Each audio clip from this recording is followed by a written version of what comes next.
Maximum student right form of ভার্বকে অনেক অনেক অনেক ভয় খায়।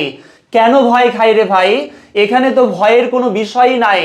রাইট ফর্ম অফ ভার্ব একদম ইজি একটা বিষয়। এই যে আমি রাইট ফর্ম অফ ভার্বের যে প্রত্যেকটা পার্ট নিয়ে আমি আলোচনা করেছি, এখানে কোনো পার্টে কঠিন বা জটিল কোনো বিষয় আছে কি? আমি প্রত্যেকটা পার্টকে শরবতের মতো গুলিয়ে খিলিয়ে দেওয়ার চেষ্টা করি। তো এই পার্টটাও আশা করি আমি শরবতের মতো গুলিয়ে খিলিয়ে দেওয়ার চেষ্টা করব। তোমরা এই আলোচনাটুকু মনোযোগ সহকারে দেখতে থাকো, তাহলে আশা করি রাইট ফর্ম অফ ভার্বের কোনো ভয় তোমাদের মধ্যে থাকবে না।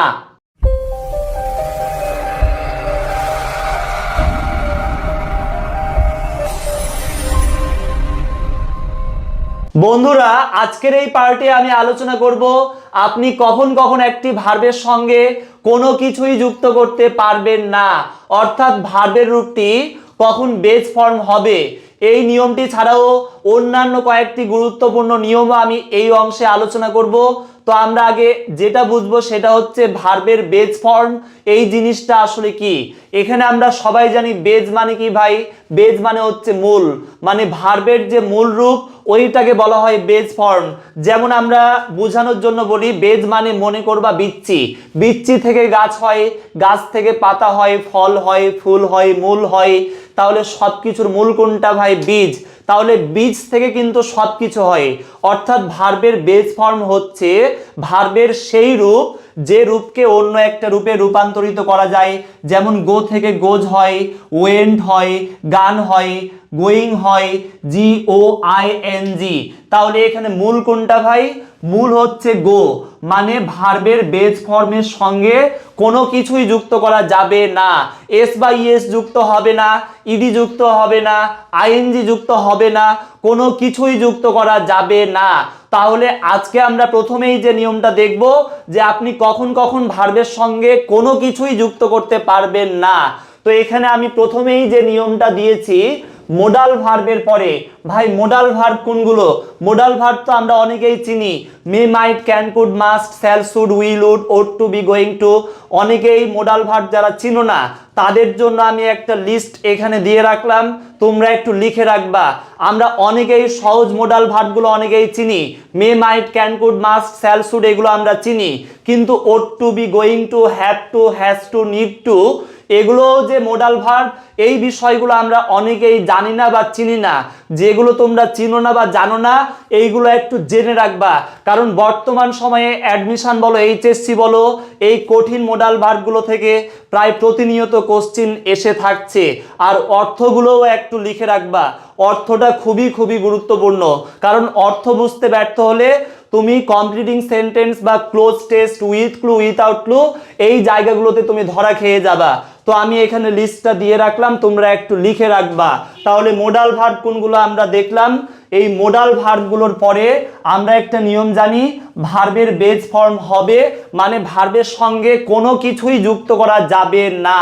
যেমন আমি একটা সেন্টেন্স বলছি ভাই, I should do the work, এখানে আমরা একটা মোডাল ভার্ব দেখতে পাচ্ছি শুড, তো শুডের পরে আমরা দেখতে পাচ্ছি ডু, এই ডু এর সঙ্গে কোনো কিছুই যুক্ত করা যাবে না। তাহলে মোডাল ভার্বের নিয়মটা কি বললাম? মোডাল ভার্বের পরে যে ভার্বটি থাকবে তার সঙ্গে কোনো কিছুই যুক্ত করা যাবে না। কিন্তু এখানে আবার ভাই কিন্তু আছে, আমরা এই কিন্তুটাই পারি না। বিষয়টা হচ্ছে এটা মাথায় রাখবেন, আমরা প্রথম নিয়মটি সবাই জানি যে মোডাল ভার্বের পরে ভার্বের বেজ ফর্ম হবে, এই নিয়মটা আমরা সবাই জানি, দিয়ে পরীক্ষায় গিয়ে ভুল করে আসি। কিন্তু এখানে আরো একটা বিষয় মাথায় রাখতে হবে, বিষয়টি হচ্ছে সাবজেক্ট যদি কাজ করতে না পারে তাহলে সাবজেক্ট কি ভাই? সাবজেক্টটি প্যাসিভ। তো সাবজেক্ট যদি প্যাসিভ হয় তাহলে মোডাল ভার্বের পরে বি যুক্ত হয়। যেমন আমরা এখানে যে সেন্টেন্সটি দেখতে পাচ্ছি, দ্য ক্রিমিনাল শুড অ্যারেস্ট, তো এখানে ভাই সাবজেক্ট হচ্ছে ক্রিমিনাল, এখানে আমরা একটা মোডাল ভার্ব দেখতে পাচ্ছি শুড। আমি একটু আগে যে সেন্টেন্সটা বললাম যে I should do the work, এখানে শুডের পরে ডু এর চেঞ্জ হচ্ছে না, কিন্তু এই সেন্টেন্সটাতে দেখুন দ্য ক্রিমিনাল শুড অ্যারেস্ট, মানে ক্রিমিনালকে গ্রেপ্তার করা উচিত। তো এখানে বিষয়টি হচ্ছে ভাই সাবজেক্টটা অ্যাক্টিভ না প্যাসিভ? অ্যাক্টিভ প্যাসিভ কিন্তু আমি প্রথম পার্টেই আলোচনা করেছি, যারা আলোচনাটা দেখোনি একটু দয়া করে দেখবা। তো এখানে আমি যেটা বলছিলাম অ্যাক্টিভ মানে কি, অ্যাক্টিভ মানে সাবজেক্ট যদি এই কাজটা মানে যে ভার্ব বা কাজটা দেওয়া থাকবে ওই কাজটা যদি সাবজেক্ট করতে পারে তাহলে সাবজেক্ট হয়ে যাবে অ্যাক্টিভ। তবে সাবজেক্ট যদি এই কাজটা করতে না পারে তাহলে সাবজেক্ট হয়ে যাবে প্যাসিভ। তো ক্রিমিনাল, একজন ক্রিমিনাল কি ক্রিমিনালকে গ্রেফতার করার কাজটা করতে পারবে? জীবনেও না। তাহলে ক্রিমিনাল যেহেতু এই কাজটা করতে পারবে না তাহলে সাবজেক্ট প্যাসিভ। আর সাবজেক্ট যদি প্যাসিভ হয়ে যায় তাহলে মনে রাখবেন মোডাল ভার্বের পরে বি যুক্ত হবে। কি যুক্ত হবে? বি যুক্ত হবে। তাহলে এখানে মোডাল ভার্বের পরে কি বি যুক্ত আছে? নাই। তাহলে করতে হবে। আর বি এর পরে মূল ভার্বের রূপটা হবে 3 নাম্বার। কয় নাম্বার? 3 নাম্বার। তাহলে অ্যারেস্টেড 3 নাম্বার কি হবে? অ্যারেস্টেড হবে। তাহলে এখানে অ্যারেস্টেড কি করা আছে? না করতে হবে। করতে হবে। তাহলে করে দিলাম। তাহলে বিষয়টা ভাই মাথায় থাকবে যে মোডাল ভার্বের পরে ভার্বের বেস ফর্ম হবে, তবে সাবজেক্ট যদি কাজ করতে না পারে তাহলে মোডাল ভার্বের পরে বি যুক্ত হবে এবং বি এর পরে ভার্বের রূপটা হবে 3 নাম্বার। এই নিয়মটা একটু মাথায় রাখবা। এবার আমরা দ্বিতীয় সেন্টেন্সটি একটু দেখব। দ্বিতীয় সেন্টেন্সটিতে কি বলা হচ্ছে? Teachers need to train. তো এখানেও একটা বিষয় আমরা দেখতে পাচ্ছি নিড টু। তো এখানে অনেকেই আমরা জানি না যে নিড টু এটা একটা মোডাল বা সেমি মোডাল ভার্ব। এখানে এটা মাথায় রাখবেন যে নিড টু এটা হচ্ছে একটা সেমি মোডাল ভার্ব। তো ভাই মোডাল ভার্ব থাকলে নিয়মটা কি বললাম? নিয়ম 2টা বললাম যে মোডাল ভার্বের পরে ভার্বের বেস ফর্ম, যেমন I can do the work, আমি কাজটি করতে পারবো। এখানে ক্যান মোডাল আর মোডালের পরে ভার্বের বেস ফর্ম। কিন্তু আরেকটা নিয়ম কি বললাম? যে সাবজেক্ট যদি কাজ করতে না পারে, আমি কিন্তু এখানে কাজটা করতে পারবো, কিন্তু আমি সাবজেক্ট যদি দিতাম দ্য ওয়ার্ক ক্যান ডু, ভাই এখানে subject the work. The work মানে কাজটি, মানে কাজটি কি কাজটি করতে পারবে? জীবনেও না। তাহলে সাবজেক্ট যদি কাজ করতে না পারে তাহলে এই মোডাল ভার্বের পরে বি যুক্ত হবে আর বি এর পরে ভার্বের রূপটা হবে 3 নাম্বার। এই নিয়মটা কারো মাথায় থাকে না, তাই আমি এই নিয়মটা একটু বারবার বলছি, কেউ আবার বিরক্ত খেয়ে যেন না। তো বিষয়টা হচ্ছে ভাই আমি এখানে যেটা বললাম মোডাল ভার্বের নিয়ম হচ্ছে 2টা, আপনাকে 2টা নিয়মই মাথায় রাখতে হবে। তো শিক্ষকদেরকে প্রশিক্ষণ প্রাপ্ত হওয়া প্রয়োজন।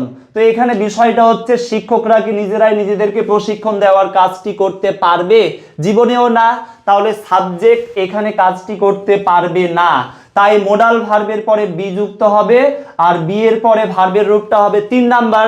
তাহলে ট্রেইনের 3 নাম্বার কি হবে ভাই? ট্রেইনের 3 নাম্বার ট্রেইনড হবে। তবে আরো কয়েকটা গুরুত্বপূর্ণ মোডাল ভার্ব আছে যেটা আমি বোর্ডে এখানে লিখতে পারিনি, আমি বলছি তোমরা একটু শুনবা বা লিখবা। বি গোয়িং টু, এটাও কিন্তু একটা গুরুত্বপূর্ণ মোডাল ভার্ব। এখানে বি মানে হচ্ছে অ্যামিজ আর ওয়াজ ওয়্যার, তাহলে গোয়িং টু এর পূর্বে যদি বি যুক্ত থাকে তাহলে এটি হচ্ছে একটা মোডাল ভার্ব। তবে সব সময় যে B going two modal verb হবে এমনটা না, এখানে গোয়িং টু মূল ভার্বও হতে পারে। যেমন I am going to London, মানে আমি লন্ডন যাইতেছি, বি গোয়িং টু এখানে হচ্ছে মূল ভার্ব। কিন্তু বি গোয়িং টু এর পরে যদি আরো একটা ভার্ব থাকে তাহলে সেটা মোডাল ভার্ব হবে। যেমন আমি আরো একটা সেন্টেন্স বলছি, I am going to open A school. এখানে দেখুন বি গোয়িং টু এর পরে একটা ভার্ব আমরা দেখতে পাচ্ছি ওপেন। তো ওপেন শব্দটা একটা ভার্ব, আর তাহলে বি গোয়িং টু এখানে মোডাল ভার্ব। কোন ভার্ব ভাই? Modal verb. আর এই মোডাল ভার্বের অর্থটা কি বললাম? কোনো একটা কাজ হতে যাচ্ছে, কাজটা কিন্তু এখনো হয়নি। তাহলে I am going to open A school, মানে আমি একটা স্কুল খুলতে যাচ্ছি, এখনো কিন্তু ভাই খুলিনি। তাহলে এখানে বি গোয়িং টু যেহেতু মোডাল ভার্ব সেহেতু বি গোয়িং টু এর পরে এখানে ভার্বের বেস ফর্ম হবে। আর আমি তো স্কুল খুলতে পারবো, সাবজেক্ট অ্যাক্টিভ মানে মোডাল ভার্বের পরে বি যুক্ত হবে না। কিন্তু আমি সাবজেক্টের জায়গাতে যদি এই স্কুল দিতাম, এই স্কুল ইজ গোয়িং টু, তাহলে এখানে বি যুক্ত হতো। কেন যুক্ত হতো? কারণ স্কুল তো আর স্কুলকে খুলতে পারবে না, তাহলে এখানে বলতে হবে এই school is going to be opened. তাহলে সাবজেক্ট কাজটি করতে না পারলে মোডাল ভার্বের পরে বি যুক্ত হবে আর বি এর পরে ওপেনের 3 নাম্বার ওপেনড হবে। এইভাবে হ্যাভ টু, হ্যাজ টু, এগুলোও কিন্তু মোডাল ভার্ব। মোডাল ভার্বের নিয়মগুলো আপনারা একটু মাথায় রাখবেন। তারপরে আমরা যে নিয়মটি দেখতে পাচ্ছি would rather dot dot then. 2 number নিয়মটাও অনেক অনেক গুরুত্বপূর্ণ। কোনো সেন্টেন্সে আপনারা যদি would rather dot dot then যুক্ত দেখতে পান তাহলে মাথায় রাখবেন ওই সেন্টেন্সে 2টা অংশ থাকবে এবং 2টা অংশে 2টা ভার্ব থাকবে। কয়টা ভার্ব ভাই? 2টা অংশে 2টা ভার্ব থাকবে, তবে 2টা ভার্বের সঙ্গে কোনো কিছুই যুক্ত করা যাবে না, মানে 2টা ভার্বেরই বেস ফর্ম হবে। তাহলে এখানেও ভার্বের বেস ফর্ম, এখানেও ভার্বের বেস ফর্ম। তাহলে শব্দগুচ্ছটি একটু মাথায় রাখবেন যে কোনো সেন্টেন্সে যদি would rather dot dot then যুক্ত থাকে তাহলে ওই সেন্টেন্সে 2টি ভার্ব থাকবে। যেমন এই সেন্টেন্সটিতে আমরা দেখতে পাচ্ছি উড রাদার যুক্ত আছে, I would rather start then to steal. তো এই সেন্টেন্সটাতে আমরা 2টা ভার্ব দেখতে পাচ্ছি, একটা হচ্ছে স্টার্ট আর দেনের পরে আরেকটা ভার্ব দেখতে পাচ্ছি টু স্টিল। তো এখানে একটা বিষয় লক্ষ্য করুন, আমি নিয়মটা কি বললাম? নিয়মটা বললাম যে উড রাদার ডট ডট দেনের পরে যে 2টা ভার্ব থাকবে এই 2টা ভার্বের সঙ্গে কোনো কিছুই যুক্ত করা যাবে না। যেমন এখানে ভাই উড রাদারের পরে যে ভার্বটা আছে তার সঙ্গে কিন্তু কোনো কিছুই যুক্ত করা নাই, তাই এই উত্তরটা এখানে সঠিক। কিন্তু দেনের পরে আমরা যে ভার্বটি আমরা দেখতে পাচ্ছি এই ভার্বটির পূর্বে একটা টু যুক্ত আছে, এই টুটাও যুক্ত করা যাবে না। টু যুক্ত হবে না, এস বা ইএস যুক্ত হবে না, আইএনজি যুক্ত হবে না, কোনো কিছুই যুক্ত করা যাবে না, এটা একটু মাথায় রাখবেন। তাহলে এখানে টু যুক্ত আছে মানে এটা ভুল, এটা যুক্ত করা যাবে না, এখানে স্টিল স্টিল থাকবে। তাহলে বিষয়টা বোঝা গেল। অর্থটাও একটু মাথায় রাখবেন, উড রাদার ডট ডট দেন এটার অর্থ হচ্ছে বরং ডট ডট তবুও, মানে আই উড রাদার স্টার্ভ, আমি বরং না খেয়ে থাকবো, দেন মানে তবুও, স্টিল মানে কি ভাই? চুরি করা, আমি বরং না খেয়ে থাকবো তবুও চুরি করব না। এখানে একটা মজার বিষয় মাথায় রাখবেন যে এখানে আমি না বলছি, ভাই না আসলে তো নট যুক্ত করতে হয়। যেমন আমি হয় একজন শিক্ষক, তাহলে এখানে আমাকে বলতে হবে আই এম এ টিচার, কিন্তু আমি যদি বলতাম আমি শিক্ষক নই, এখানে যেহেতু না আসছে সেহেতু এখানে আমাকে বলতে হবে I am not a teacher. ঠিক একইভাবে আমি ভাত খেয়েছি, তাহলে এখানে আমাকে বলতে হবে আই হ্যাভ ইটেন রাইস, কিন্তু আমি যদি বলতাম আমি ভাত খাইনি, এখানে যেহেতু না আসছে সেহেতু এখানে আমাকে বলতে হবে I have not eaten rice, অর্থাৎ না আসলে নট যুক্ত করতে হবে। তবে এই সেন্টেন্সটাতে না আসলেও নট যুক্ত করা যাবে না। যেমন এখানে অর্থটা আমি কি বললাম? I would rather starve, starve মানে হচ্ছে না খেয়ে থাকা, আমি বরং না খেয়ে থাকবো, দেন তবুও, স্টিল মানে চুরি করা, কিন্তু এখানে অটোমেটিক না অর্থটা আসবে কিন্তু নট যুক্ত করা যাবে না, এটা একটু মাথায় রাখবেন। তবুও আমি চুরি করব না।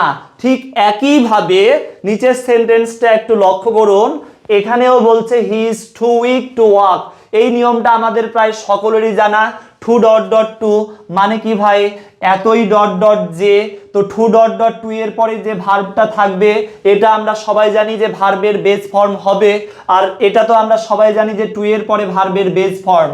কিন্তু এখানেও কিন্তু না অর্থটা আসবে, এই যে আমি বললাম না যে এখানে যেমন না অর্থটা আসবে নট যুক্ত করা যাবে না, ঠিক একইভাবে এই সেন্টেন্সটাতেও টু এর পরে যে কাজটা থাকবে এই কাজটা কিন্তু সাবজেক্ট করতে পারবে না, কিন্তু এই না এর জন্য আবার নট যুক্ত করা যাবে না। তাহলে হি ইজ টু উইক মানে সে এতই দুর্বল, টু ওয়াক মানে হাঁটতে পারে না। তাহলে এই নিয়মগুলো একটু মাথায় রাখবেন। তারপরে 3 নম্বরে আমরা যে নিয়মটি আমরা দেখতে পাচ্ছি ডু ডাজ ডিড। কোনো সেন্টেন্সে যদি আপনারা ডু ডাজ এবং ডিড দেখতে পান আর ডু ডাজ ডিডের পরে যে ভার্বটি থাকবে তার সঙ্গে কোনো কিছুই যুক্ত করবেন না, এস বা ইএস যুক্ত করবেন না, ইডি যুক্ত করবেন না, আইএনজি যুক্ত করবেন না, কোনো কিছুই যুক্ত করবেন না। তাহলে ডু ডাজ ডিডকে একটু মাথায় রাখবেন, এটার পরে যেটা ভার্ব থাকবে তার বেস ফর্ম হবে। যেমন এই সেন্টেন্সটি একটু লক্ষ্য করুন, এখানে আমরা যে সেন্টেন্সটি দেখতে পাচ্ছি এখানে কি বলছে ভাই? He did not go to school. তো এখানে ডিড দেখতে পাওয়া যাচ্ছে, মানে এটার পরে যেটা আছে যে ভার্বটা আছে এটার সঙ্গে কোনো কিছুই যুক্ত করা যাবে না, মানে এখানে গো গোই থাকবে। তাহলে আমরা আশা করি এই নিয়মটুকু বুঝতে পেরেছি। এবার আমরা অন্যান্য গুরুত্বপূর্ণ নিয়মগুলো নিয়ে আলোচনা করব।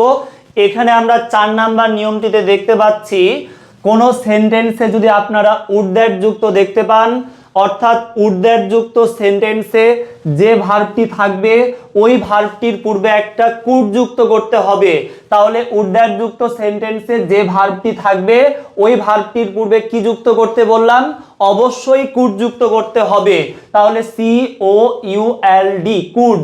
তবে লেস্ট যুক্ত সেন্টেন্সে, কোন সেন্টেন্সে যদি আবার লেস্ট যুক্ত থাকে, লেস্ট যুক্ত সেন্টেন্সে যে ভার্বটি থাকবে ওই ভার্বটির পূর্বে আবার শুড যুক্ত করতে হবে।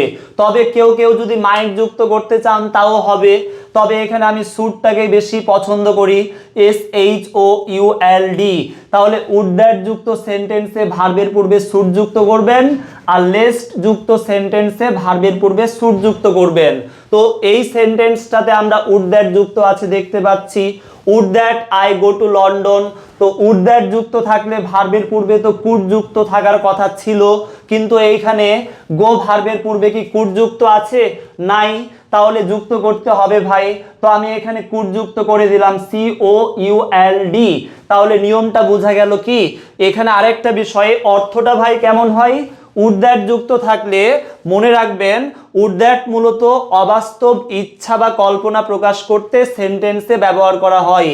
তাহলে would that I could go to London মানে আমি যদি লন্ডন যেতে পারতাম, মানে লন্ডন যাওয়াটা কিন্তু আমার পক্ষে কিন্তু বর্তমানে অবাস্তব বা অসম্ভব। এটা একটু মাথায় রাখবেন যে অর্থটা বা সেন্সটা কেমন হয়। এবার নিচের সেন্টেন্সটিতে ভাই আমরা যে নিয়মটি দেখতে পাচ্ছি, would that he be my brother.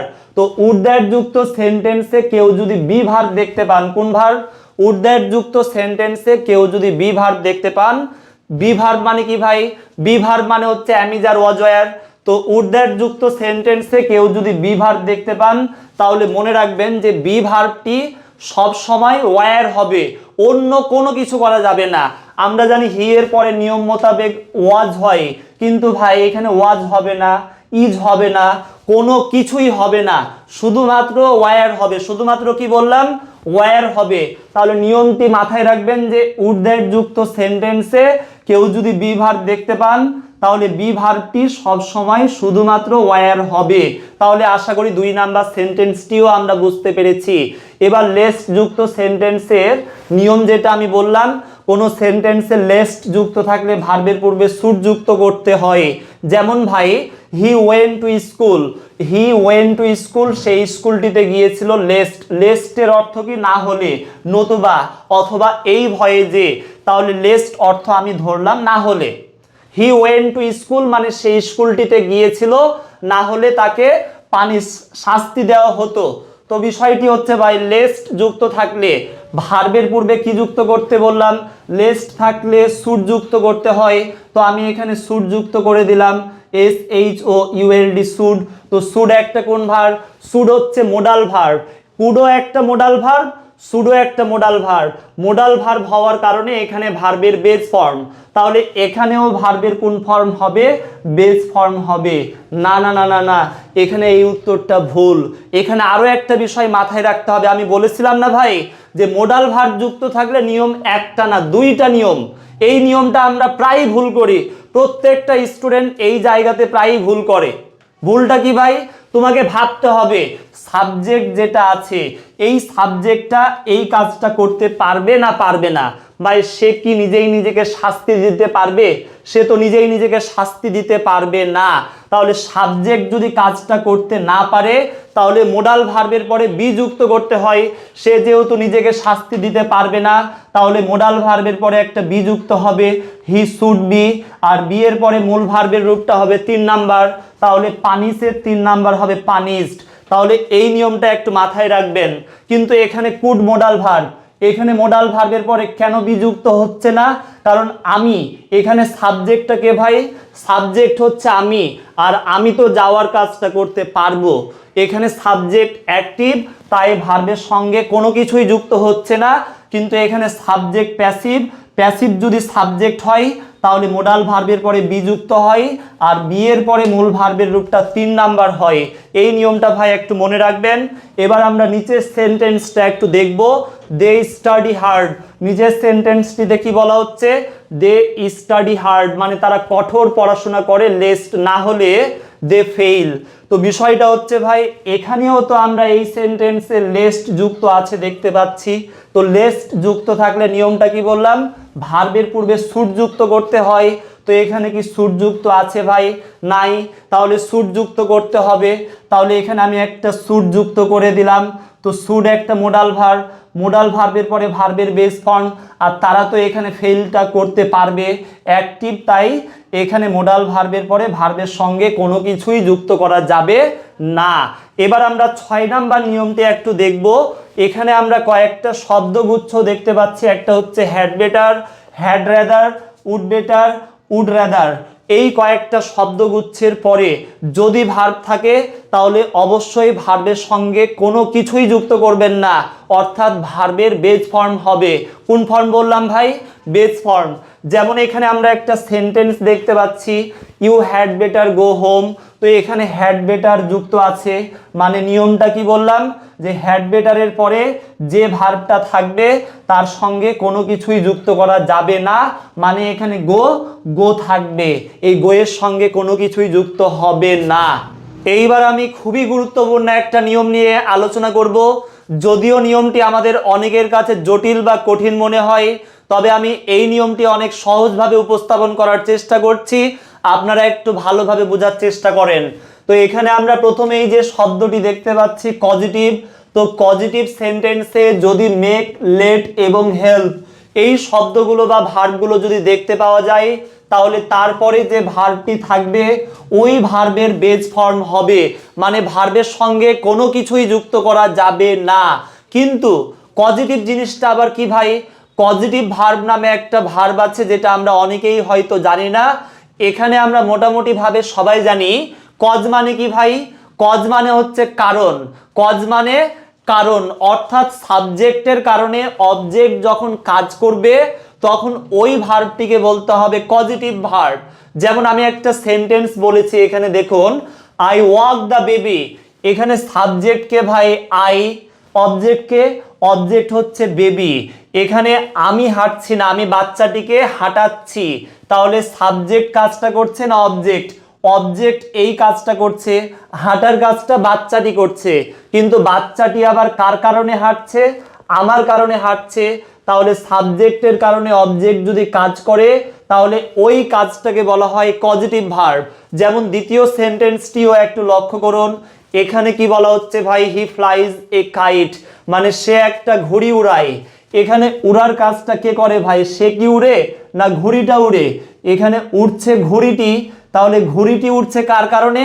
সাবজেক্টের কারণে, সে ঘুড়িটা উড়াচ্ছে, তাহলে সাবজেক্টের কারণে অবজেক্ট এই কাজটা করছে। তাহলে সাবজেক্টের কারণে অবজেক্ট যদি কাজ করে তাহলে ওই কাজ বা ভার্বটাকে কি বললাম? পজিটিভ ভার্ব বলা হয়। পজিটিভ ভার্বের যদিও আরেকটা সংজ্ঞা আছে, যে সাবজেক্ট নিজে কাজটি না করে অন্য কাউকে দিয়ে যদি কাজটি করিয়ে নেয় তাহলে তাকে পজিটিভ ভার্ব বলা হয়। তাহলে পজিটিভ ভার্ব জিনিসটা আসলে কি এটা আমরা বুঝতে পারলাম। এইবার আমরা এখানে আরো একটা গুরুত্বপূর্ণ বিষয় বলে রাখি, মনে রাখবেন কিছু ভার্ব আছে যেগুলোর কমন এবং পজিটিভ রূপ একটাই হয়। কমন ভার্ব আবার কি ভাই? সাবজেক্ট যদি নিজেই কাজটা করতে পারে তাহলে কমন। যেমন আই সি, মানে আমি দেখছি, এখানে আমি নিজেই দেখছি, তাহলে সি এই ভার্বটা হচ্ছে এখানে একটা কমন ভার্ব। কিন্তু আমি যদি বলি যে আমি দেখাচ্ছি, আমি দেখছি না, আমি দেখাচ্ছি, আমি তোমাদেরকে একটা ছবি দেখাচ্ছি, এখানে আমি একটা ছবি রাখলাম, ওই ছবিটা আমি তোমাদেরকে দেখাচ্ছি, তাহলে কে দেখছে? তোমরা দেখছো, আমি দেখাচ্ছি, তাহলে তোমরা কার কারণে দেখছো? আমার কারণে। তাহলে সাবজেক্টের কারণে অবজেক্ট কাজ করলে কি হয়? পজিটিভ হয়। তাহলে আই সি মানে আমি নিজেই দেখছি, আর আই শো মানে আমি দেখছি না, আমি দেখাচ্ছি, তাহলে সি এর পজিটিভ হচ্ছে শো। সাবজেক্ট নিজে কাজটা করলে কমন ভার্ব, আর সাবজেক্ট যদি নিজে কাজটা না করে অন্য কাউকে দিয়ে যদি কাজটা করিয়ে নেয় তাহলে সেটা হচ্ছে পজিটিভ ভার্ব। তো আমি যেটা বলছিলাম, কিছু ভার্ব আছে যেগুলোর কমন এবং পজিটিভ রূপ একটাই হয়। যেমন ওয়াক, ওয়াক মানে কি ভাই? হাঁট। আই ওয়াক মানে আমি হাঁটি, আমি নিজেই হাঁটি, মানে কমন ভার্ব। কিন্তু আমি হাঁটাচ্ছি তখন পজিটিভ, তাহলে ওয়াকের পজিটিভ কি হবে? ওয়াককে যদি পজিটিভ করি তাহলে ওয়াকের পজিটিভ ওয়াক হয়। ফ্লাই, ফ্লাই মানে কি ভাই? উড়া। বার্ডস ফ্লাই, পাখিরা উড়ে, পাখিরা কিন্তু নিজেই উঠছে। আবার আমি যদি বলি যে সে ঘুড়ি উড়াচ্ছে, তাহলে এটার ফ্লাইয়ের পজিটিভ কি? ফ্লাইয়ের পজিটিভও কিন্তু ফ্লাই হয়। তাহলে কিছু ভার্ব আছে যেগুলোর কমন এবং পজিটিভ রূপ একটাই হয়, কিন্তু আবার কিছু ভার্ব আছে যেগুলোর কমন আর পজিটিভ রূপ একটা নয়। যেমন রিড মানে কি ভাই? রিড মানে পড়া। আই রিড মানে আমি নিজেই পড়ি। আই রিড মানে কি বললাম? আমি নিজেই পড়ি। তাহলে রিড হচ্ছে এখানে কমন ভার্ব। কিন্তু আমি যদি বলি আই টিচ, মানে আমি পড়ছি না, আমি পড়াচ্ছি।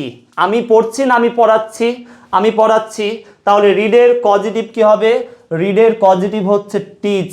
ঠিক একইভাবে সি মানে নিজে দেখা, আই সি মানে আমি দেখছি, আর শো মানে কি? অন্যকে দেখানো, মানে আমি দেখছি না, আমি দেখাচ্ছি। তাহলে রিডের পজিটিভ হচ্ছে টিচ, সি এর পজিটিভ শো। তাহলে কিছু ভার্ব আছে যেগুলোকে পজিটিভ করা যায়, আবার অনেকগুলো ভার্ব আছে যেগুলোর কোনো পজিটিভ রূপ নাই। যেমন এই যে এখানে আমরা নিচে যে ভার্বগুলো দেখতে পাচ্ছি, স্টপ, ক্লিন, প্লে, এই ভার্বগুলোর কিন্তু ভাই পজিটিভ রূপ নাই। তাহলে এই ভার্বগুলোকে আমি যদি পজিটিভ করতে চাই, মানে আমি মনে করুন আমি থামাই দিলাম বা আমি গাড়িটিকে থামিয়ে দিলাম, তো এখানে থামলো কে? গাড়িটি থামলো। তাহলে বিষয়টা হচ্ছে স্টপ ভার্বটিকে আমি যদি পজিটিভ করি, তো এটার তো ভাই পজিটিভ রূপ নাই। তাহলে কি করব ভাই? ক্লিন মানে পরিষ্কার করা, এই ভার্বটিরও পজিটিভ রূপ নাই। যেমন সি এর পজিটিভ শো আছে, রিডের পজিটিভ টিচ হয়, কিন্তু এই ভার্বগুলোর পজিটিভ রূপ নাই। তাহলে এই ভার্বগুলোকে যদি আমি পজিটিভ করতে চাই, তাহলে কিছু ভার্বের সাহায্য নিতে হবে। কোন ভার্বগুলোর সাহায্য নিতে হবে? এই ভার্বগুলোকে পজিটিভ করার জন্য মেক, তারপরে লেট, মেক, লেট, হেল্প, আরও কয়েকটা আছে, হ্যাভ, গেট। মোট কথা আমি আপাতত এই তিনটা ভার্ব বলে রাখলাম। যে ভার্বগুলোর পজিটিভ রূপ নাই, ওই ভার্বগুলোকে পজিটিভ করার জন্য ভাই এই ভার্বগুলোর সাহায্য নিতে হয়। আবার যে ভার্বগুলোর পজিটিভ রূপ আছে, ওইগুলোকেও পজিটিভ করার জন্য কেউ যদি এগুলোর সাহায্য নিতে চায়, তাও এগুলো ইউজ করা যাবে। তাহলে আমি যেটা বলছিলাম, মূল নিয়মটা কি বলছিলাম ভাই?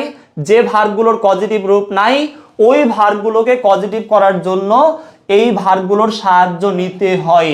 যেমন এইখানে আমরা যে সেন্টেন্সটা দেখতে পাচ্ছি ভাই, he made the car stop, মানে সে ওই গাড়িটি থামিয়ে দিয়েছিল।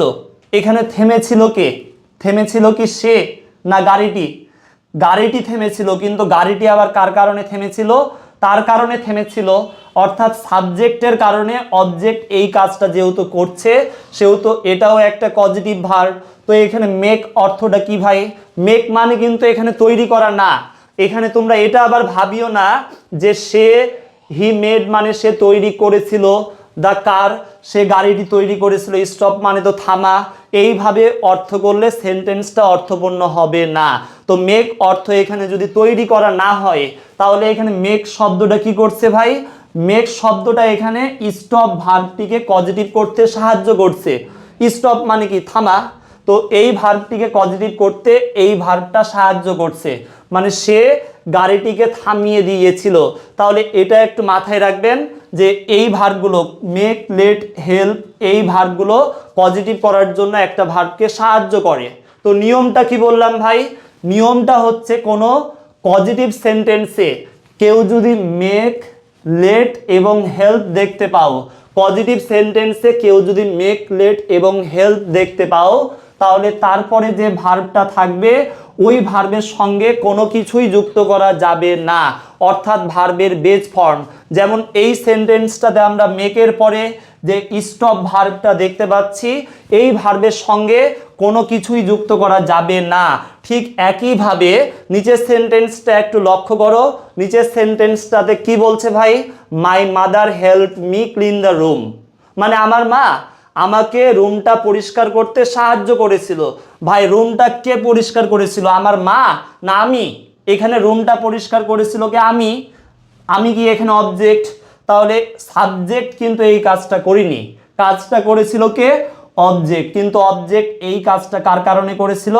সাবজেক্টের কারণে এই কাজটা করেছিল। তাহলে সাবজেক্টের কারণে অবজেক্ট কাজ করলে পজিটিভ হয়, তার মানে এটাও একটা পজিটিভ সেন্টেন্স। তো পজিটিভ সেন্টেন্সে আমি কি বললাম? মেক লেট হেল্পের পরে যে ভার্বটা থাকবে তার সঙ্গে কোনো কিছুই যুক্ত করা যাবে না। মানে এখানে আমি যে ক্লিন ভার্বটা দেখতে পাচ্ছি এই ক্লিন ভার্বের সঙ্গে কোনো কিছুই যুক্ত করা যাবে না। তবে এখানে আরও একটা নিয়ম আছে, কেউ যদি হেল্পের পরে যে ভার্বটা থাকবে ওই ভার্বটার সঙ্গে কেউ যদি টু যুক্ত করতে চাও তাও হবে, আবার টু যদি যুক্ত করতে না চাও তাও হবে। তো আমি টুটা যুক্ত করলাম না, সমস্যা আছে কি? নাই। তাহলে ভাই নিয়মটা কি বুঝতে পারছি যে পজিটিভ সেন্টেন্সে মেক লেট হেল্পের পরে যে ভার্বটি থাকবে তার সঙ্গে কোনো কিছুই যুক্ত করা যাবে না। মানে এখানে ক্লিনের সঙ্গে এস বা ইএস যুক্ত হবে না, ইডি যুক্ত হবে না, আইএনজি যুক্ত হবে না, কোনো কিছুই যুক্ত করা যাবে না। এবার আমরা নিচের সেন্টেন্সটা একটু লক্ষ্য করব যে এখানে কি বলা হচ্ছে। এখানে আমরা দেখতে পাচ্ছি he did not let me play the guitar, মানে সে আমাকে গিটার বাজাতে দেয়নি। আমি গিটারটা বাজাতে চেয়েছিলাম কিন্তু সে আমাকে এই কাজটা করতে দেয়নি, অর্থাৎ সাবজেক্টের কারণে আমি এই কাজটা করতে পারিনি। মানে এটাও ভাই পজিটিভ। তো পজিটিভ সেন্টেন্সে আমি নিয়মটা কি বললাম যে মেক লেট এবং হেল্পের পরে যে ভার্বটি থাকবে তার সঙ্গে কোনো কিছুই যুক্ত করা যাবে না। মানে এখানে প্লে এই ভার্বটির সঙ্গে কোনো কিছুই যুক্ত করা যাবে না। তাহলে নিয়মটি একটু মাথায় রাখবা যে সেন্টেন্সটা যদি পজিটিভ হয়, পজিটিভ সেন্টেন্স কিভাবে বুঝবো ভাই? পজিটিভ সেন্টেন্স বুঝতে গেলে অর্থ বুঝতে হবে, মানে সাবজেক্টের কারণে অবজেক্ট কাজ করলে পজিটিভ হয়ে যাবে। আর পজিটিভ সেন্টেন্সটিতে কেউ যদি মেক লেট হেল্প দেখতে পাও আর মেক লেট হেল্পের পরে যে ভার্বটি থাকবে তার সঙ্গে কোনো কিছুই যুক্ত করা যাবে না, অর্থাৎ ভার্বের বেস ফর্ম হবে। তবে আর একটা গুরুত্বপূর্ণ নিয়ম আছে, আমি নিয়মটা একটু বলে দিই। নিয়মটা হচ্ছে কোনো সেন্টেন্সে কেউ যদি ক্যান নট হেল্প বা ক্যান নট বাট দেখতে পাও, ক্যান নট হেল্পের নিয়মটা আমি যদিও আগের পার্টে আলোচনা করেছিলাম। ক্যান নট হেল্প বা could not help, can not help HELP help, আরেকটা কি বলছিলাম? Could not COULD, could not help HELP। আরেকটা নিয়ম হচ্ছে ক্যান নট বাট বা could not but CAN, can not but. তো এটার মধ্যে একটা পার্থক্য আছে, পার্থক্যটা আমি একটু বলছি। আমি একটা নিয়ম বলেছিলাম যে ক্যান নট হেল্প বা কুড নট হেল্পের পরে যে ভার্বটা থাকবে তার সঙ্গে আইএনজি যুক্ত করতে হয়। এটা আমি বলেছিলাম না ভাই? এই যে mind can not help, could not help, তোমাদের মনে পড়ছে কিনা বা কেউ কেউ দ্বিতীয় পার্টটা আলোচনাটা দেখেছো কিনা? যদি না দেখে থাকে অবশ্যই দেখবা।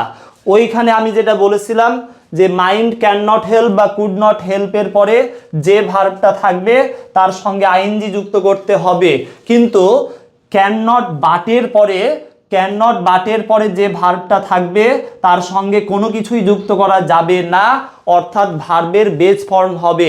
ভার্বের কোন ফর্ম বললাম? ভার্বের বেস ফর্ম হবে। যেমন আমি একটা সেন্টেন্স বলছি, আমি যদি সেন্টেন্সটা এইভাবে বলি যে I can not but, I cannot but, I cannot but BUT, I cannot but laugh LAUGH। তো এখানে আমরা যেটা দেখতে পাচ্ছি এই সেন্টেন্সটাতে ক্যান নট বাট যুক্ত আছে, তাহলে ক্যান নট বাটের পরে যে লাভ শব্দটা আছে এই লাভ শব্দটির সঙ্গে কোনো কিছুই যুক্ত করা যাবে না। কিন্তু আমি যদি ক্যান নট বাটের জায়গাতে ক্যান নট হেল্প বসাতাম তাহলে ক্যান নট হেল্পের পরে আবার ভার্বের সঙ্গে আইএনজি যুক্ত করতে হবে। তাহলে এখানে লাফের সঙ্গে আমরা কি যুক্ত করব? আইএনজি যুক্ত করব। তো আশা করি এই বিষয়টাও আমরা খুবই ভালোভাবে বুঝতে পেরেছি। এইবার আমরা রাইট ফর্ম অফ ভার্বের আরও একটি গুরুত্বপূর্ণ নিয়ম নিয়ে আলোচনা করব, আর যেটি হচ্ছে টেন্স ইন্ডিকেটর। কিন্তু টেন্স ইন্ডিকেটর জিনিসটা আসলে কি তার আগে আমাদেরকে যেটা জানতে হবে সেটা হচ্ছে ইন্ডিকেট শব্দের অর্থটা আসলে কি। INDICATE। এখানে আমরা সবাই জানি যে ইন্ডিকেট শব্দের অর্থটি হচ্ছে নির্দেশ করা। এই যে ভাই হুন্ডার যে ইন্ডিকেটর থাকে না, হুন্ডার ইন্ডিকেটরটি যদি ডান দিকে জ্বলে তার মানে আমরা বুঝতে পারি যে হুন্ডাটা ডান দিকে যাবে। হুন্ডার ইন্ডিকেটরটি যদি বাম দিকে জ্বলে তার মানে আমরা বুঝতে পারি যে হুন্ডাটা বাম দিকে যাবে। তাহলে হুন্ডার ইন্ডিকেটরটি যেমন নির্দেশ করে যে হুন্ডাটি কোন দিকে যাবে, ঠিক একইভাবে ইংরেজিতে কিছু শব্দ আছে যে শব্দগুলো নির্দেশ করে যে সেন্টেন্সের টেন্সটি কোন টেন্স হবে, আর ওই শব্দগুলোকেই ইংরেজিতে টেন্স ইন্ডিকেটর বলে। যেমন কোনো সেন্টেন্সে যদি স্টার্টে যুক্ত থাকে, যেমন আমি একটা সেন্টেন্স লিখছি, he go to SCHOOL, he go to school, yesterday YESTRDAY। তাহলে এই সেন্টেন্সটাতে আমরা একটা শব্দ দেখতে পাচ্ছি স্টারডে। এখানে স্টারডে এই শব্দটি নির্দেশ করছে যে এই সেন্টেন্সে যে ভার্বটি আছে এই ভার্বের টেন্সটি পাস্ট ইনডিফিনিট টেন্স হবে।